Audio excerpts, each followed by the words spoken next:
Oi, pessoal do oitavo ano. Vamos dar continuidade aqui. Continuidade não, vamos começar o capítulo sobre os Estados Unidos. A gente visto que na última aula eu passei um documentário de história dos Estados Unidos para vocês verem. Porque não vou repetir aqui o que a gente já estudou. Tá? Nessa primeira parte do capítulo, que a gente vai estudar é o capítulo 11, América Desenvolvida, Estados Unidos. O próximo assunto é sobre o Canadá. Então a gente sabe já da primeira tentativa de colonização dos Estados Unidos, não deu certo, veio a segunda, deu certo, montaram as 13 colônias inglesas, veio o processo de independência, a expansão dos Estados Unidos para o oeste. Posteriormente, veio ele se tornar um país muito influente dentro da América, tanto é que influenciou a independência dos outros países, e chegando no que é hoje. Então vamos estudar os Estados Unidos hoje, a maior potência do mundo, a maior potência industrial, né? Uma das maiores potências bélicas, tá? Os Estados Unidos, que não é novidade para ninguém, está localizado na América do Norte, tá? Que faz fronteira a leste. Faz fronteira, vamos começar pelo norte, faz fronteira ao norte com o Canadá, que é outro país desenvolvido, como eu já falei agora há pouco, que a gente vai estudar na próxima aula. E no sul faz fronteira com o México, né? A leste ele é banhado pelo Oceano Atlântico, e ao oeste é banhado pelo Oceano Pacífico. Quer dizer, os Estados Unidos têm duas saídas para o oceano, pelo leste e pelo oeste, tá? É um país democrático, já em vista que a gente viu agora o processo de eleição, onde elegeu o novo presidente. Mas vamos falar aqui um pouco dos Estados Unidos. Os Estados Unidos ele é composto por 50 estados, tá? Isso incluindo o Alasca. A gente já sabe, por isso que é o significado da bandeira dos Estados Unidos, né? Tem 50 estrelas, que representam 50 estados, e as 13 listas, que significam as 13 colônias da América. Tá? No decorrer, aí fala um pouco da história aqui, vou pular aqui para a página. Vai falar a festa do chá de Boston, você sabe o que é, o primeiro congresso da Filadélfia, o segundo congresso da Filadélfia, né, a guerra de sucessão, a morte de Abraham Lincoln, que foi presidente dos Estados Unidos e lutou pela libertação dos escravos, conseguiu libertar os escravos, mas acabou sendo morto, tá? O avanço para o oeste, como eu já falei. Há muita coisa aqui. Deixa eu chegar na página que eu quero aqui. Aí tá aqui, os Estados Unidos, uma potência do século XX. Pessoal, os Estados Unidos, ele começou a se expandir, a se tornar cada vez uma potência maior a partir do século XX, tá? Onde ele apresenta o maior PIB do planeta, né? Professor, mas por que é que os Estados Unidos chegaram a esse ponto de maior potência do mundo? Principalmente por causa da Primeira Guerra Mundial. Os Estados Unidos eles se beneficiaram da Primeira Guerra Mundial, porque a guerra era na Europa, diferentemente da primeira, onde eles foram atacados em Pearl Harbor. Na segunda, que foram atacados por Pearl Harbor, na Primeira Guerra Mundial eles não tiveram perdas dentro do território dos Estados Unidos. Eles tiveram foi ganhar. A partir do momento que eles se aproveitaram que a Europa estava destruída para vender seus produtos. É um assunto que a gente vai ver ano que vem, no ano logo no início. Os Estados Unidos entraram na Primeira Guerra Mundial porque ele teve medo de os países que ele emprestou dinheiro perder e ele levarem um calote. Então os Estados Unidos entram na Segunda Guerra Mundial ao lado da Inglaterra contra a Alemanha, né? Justamente porque o medo de levar um calote pelos empréstimos. E eles acabam vencedores, tá? Então nesse período que a Europa estava destruída, os Estados Unidos estavam vendendo produtos por norte-americano, emprestando para os europeus, emprestando dinheiro. E assim os Estados Unidos conseguiram se tornar uma superpotência, tá, mundial. Mas vamos falar dos Estados Unidos como maior potência industrial. Tá? Os Estados Unidos teve uma industrialização precoce. Acho em vista que ele foi colonizado. Tudo isso que eu estou falando tem no livro. Quando eu tiver necessidade de ler, aí eu vou parar aqui e vou estar dando uma lida no livro. Mas isso aqui eu estou explicando que está no livro. A gente sabe que os Estados Unidos foram colonizados pelos ingleses e a Revolução Industrial foi na Inglaterra. A gente sabe também que as 13 colônias eram divididas em 3 partes, as colônias do norte, as do centro e a do sul. Aí falando dessa industrialização precoce, as colônias do norte, lembre-se, elas eram industrializadas, tá? Enquanto as do sul ainda era agrícola. Então aí o processo de industrialização dos Estados Unidos se torna precoce por causa disso. Ele se instalava, como tem no mapa aí, da página 401, que é o mapa da concentração industrial. Vocês podem ver que essa região aí, se a gente for botar o mapa das 13 colônias, é onde eram as colônias do norte. Tá? Então aí começou a desenvolver vários tipos de indústrias, principalmente após a independência, né? E essa não ficou apenas nessa região. A industrialização dos Estados Unidos se expandiu-se por todo o território. Professor, mas mesmo chegando nas colônias onde hoje eram as colônias do sul, sim, mas lá, eu vou explicar para vocês aqui, que lá eles continuam agrícola, mas só que a agricultura deles é de ponta. É uma agricultura muito industrializada, tá? Com técnicas avançadíssimas de plantio, de cultivo, de adubo, entre outras coisas, tá? E na região norte também, ou na região sul dos Estados Unidos, é onde eles quiseram levar a indústria para lá, e a NASA acabou sendo a base da NASA, né? A sede da NASA é no sul dos Estados Unidos, nessa região, tá? Então se espalhou os Estados Unidos, eles produzem de um tudo, né? Onde a industrialização aí começa após a Segunda Guerra Mundial. A descentralização, quer dizer, assim como eu falei agora há pouco, as indústrias começam a se espalhar por todo o continente dos Estados Unidos. Quando eu falo continente, vocês podem dizer, professor, os Estados Unidos é um continente. Quando eu falo continente, é dentro dos Estados Unidos, que a gente sabe que o Alasca é separado dos Estados Unidos, é um território separado dos Estados Unidos, e o Havaí também é separado dos Estados Unidos. É como se fosse insular, são ilhas, né? Mas a gente sabe que é arquipélago. E o Canadá, o Alasca, como a gente sabe, foi comprado dos russos, né? Então eles tiveram a necessidade de expandir os territórios dos Estados Unidos, principalmente após a Segunda Guerra Mundial. Foi expandido para o oeste, às margens do Oceano Pacífico, porque, como vocês vão estudar no que vem vendo a Segunda Guerra Mundial, que os Estados Unidos conquistaram o Japão após a guerra, depois das bombas de Hiroshima e Nagasaki, e o comércio ficava mais próximo. Comércio da região do Atlântico ou do Pacífico, expandindo as empresas até o Pacífico. Aí é onde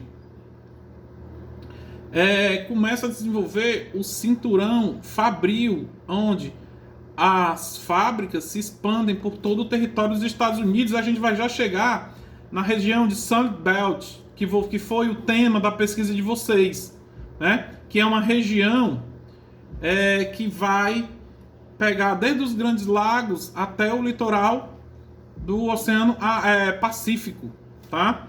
Mas os Estados Unidos tiveram uma descentralização.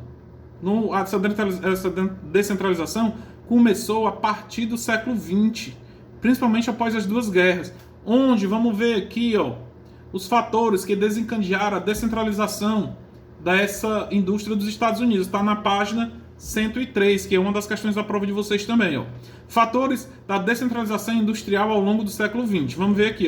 A descoberta de grandes jazidas petrolíferas no Golfo do México e na Califórnia, facilitando investimentos econômicos na região sul. O que acontece? A industrialização desce para a região sul. O professor, o senhor falou nesse instante que era agrária, mas ainda é. Tá? Aqui quando fala no Golfo do México, a questão do petróleo. A política de incentivos pesados na ampliação da malha rodoviária, ao mesmo tempo facilitando a integração entre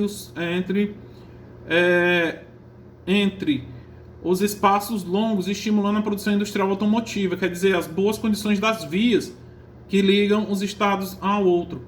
A ampliação da política de desenvolvimento hidráulica para... me perdi aqui. Ampliação da política de desenvolvimento hidráulico para bacias como a do Tennessee e da Colômbia, facilitando o desenvolvimento industrial das regiões. Estratégia de descentralização de produção bélica, aeronáutica e espacial em virtude da Guerra Fria. Lembre-se isso, essa descentralização começou apenas após, no período do século XX. Tá, A reconstrução japonesa, reativado o interesse comercial dos Estados Unidos pela bacia do Pacífico, como eu acabei de explicar. tá? E, consequentemente, pela industrialização da costa oeste. A costa oeste é a que fica de frente para o Japão. A costa oeste é banhada pelo Oceano Pacífico. Então, isso eu expliquei agora um pouco, tá? E o forte, outra coisa que estimulou a saída, essa descentralização. As empresas da região nordeste dos Estados Unidos, que depois, quando eles expandiram para o oeste, o norte ficou nordeste, né? Que fica entre o leste e o oeste, ou o leste e o norte. O que é que acontece? Lá surgiu vários movimentos sindicais, que isso fez com que os empresários buscassem outras regiões onde que não ainda tivesse tanta influência, tá? Para montar as novas empresas. Então, esses aí são os motivos. Ainda tem mais, ó. A descoberta de grandes jazidas de ferro e carvão no Alabama, a descoberta de jazidas de chumbo e cobre estanho e outros minerais nas montanhas rochosas próximas ao Stali Lake, né? Então, tudo isso desencadeou a descentralização. Aí vem a região de Sun Belt. Por que é que eu sei dizer esse nome bem direitinho em inglês? Porque tinha uma aluna no passado, no 8º ano, que falava muito bem, a Laenes, falava muito bem inglês, e ela me auxiliava nessa questão das palavras em inglês. Sunbelt foi o tema da pesquisazinha que vocês fizeram, então não preciso nem explicar muito. Ó. Sunbelt, mais conhecido como Cinturão do Sol, denominado para uma nova especialização industrial que se espalhou por diversas novas e emergentes áreas do sul e do oeste. Contudo, o Cinturão do Sol não apresenta áreas quentes. A área industrial localizada em Southwest, na costa sudoeste, na fronteira com o Canadá, apresentando climas frios, inclusive com invernos bastante rigorosos, com a temperatura muito baixa. Pessoal, então, esse cinturão, olhem no mapa aí da página 404, ele vai da divisa, como falei no comecinho da aula, que vai da divisa dos Grandes Lagos, na divisa com o Canadá, vai por toda a costa oeste, chegando até o sul. Então isso foi uma expansão de uma especialização industrial dos Estados Unidos. Mas vocês fizeram uma pesquisa sobre isso, então não preciso nem explicar muito, tá? Aí chego na página 406, onde vai falar do tradicionalismo da região sul. Quando eu falo tradicionalismo, ainda é aquela questão, como eu falei, da agricultura. O tradicionalismo. Eu vou ler só um pouco o que tem no livro de vocês. Ó. A região sudeste esteve com grande parte da história dos Estados Unidos voltada para a produção agropecuária. Passou a desenvolver uma variada série de indústrias de base ao longo do século XX. Nesse contexto, a industrialização encontra-se em grandes complexos petroquímicos sediados em Dallas, Houston e Texas. Tá? E as grandes exploradoras de petróleo e gás do Mississippi e da Louisiana. E o grande centro industrial localizado ao redor da cidade de Birmingham, no estado da Geórgia, onde abundantes jazidas coníferas e de minério de ferro encontradas nos morros dos Alpes, ou dos montes Alapaches, fornecendo abundância de matéria-prima para a produção de diversos bens. O que é que acontece?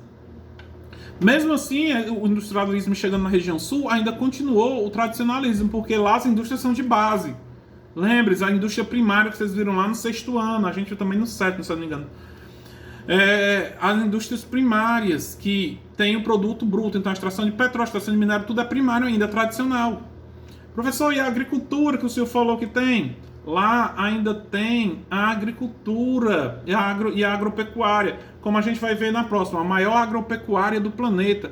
Os Estados Unidos ainda corresponde tanto na criação de gado, né, como outros produtos da agropecuária, mas é ainda o maior produtor da agropecuária do planeta, são os Estados Unidos. Lá, eles dividem essa produção agropecuária em cinturões. Tá? A Organização Espacial da Agropecuária, dividido nos belts, chamados cinturões. Professor, o que seriam esses cinturões? Nesses cinturões funcionam da seguinte forma. Cada cinturão apenas é plantado um gênero agrícola, com exceção de cinturões mistos, que são plantados mais de um. Mas todos os cinturões, que eu vou explicar cada um, que também tem na prova de vocês, é composto por um tipo de gênero agrícola. Mas eu vou ler para vocês o que está no livro, que são os cinturões. Ó. Ao longo do tempo, os Estados Unidos produziram uma organização espacial da prática da agropecuária em extensão e especializadas, chamados belts, que são cinturões, onde cada cinturão predomina a produção de um produto por meio da utilização de técnicas modernas voltadas principalmente para o mercado. Quando fala para o mercado, quer dizer para vender, ou para o mercado interno ou para o mercado externo. Tá? Então a gente vai ver que uns cinturões são do mercado interno, outros são do mercado externo. Então vamos ver lá, o que são esses cinturões. Quais são os principais cinturões? O cinturão do algodão, que produz algodão, é claro. O cinturão de laticínios, cujo objetivo é para as necessidades dos grandes centros urbanos, laticínios, né, derivados do leite. É o nome já diz, laticínios. Tá? Temos o cinturão do trigo, que é voltado apenas, que produz apenas trigo. Temos o cinturão do milho, o cinturão da pecuária para o corte ou extensiva, quando a gente sabe. Pecuária de corte é aquela que é para a carne, é para o consumo humano.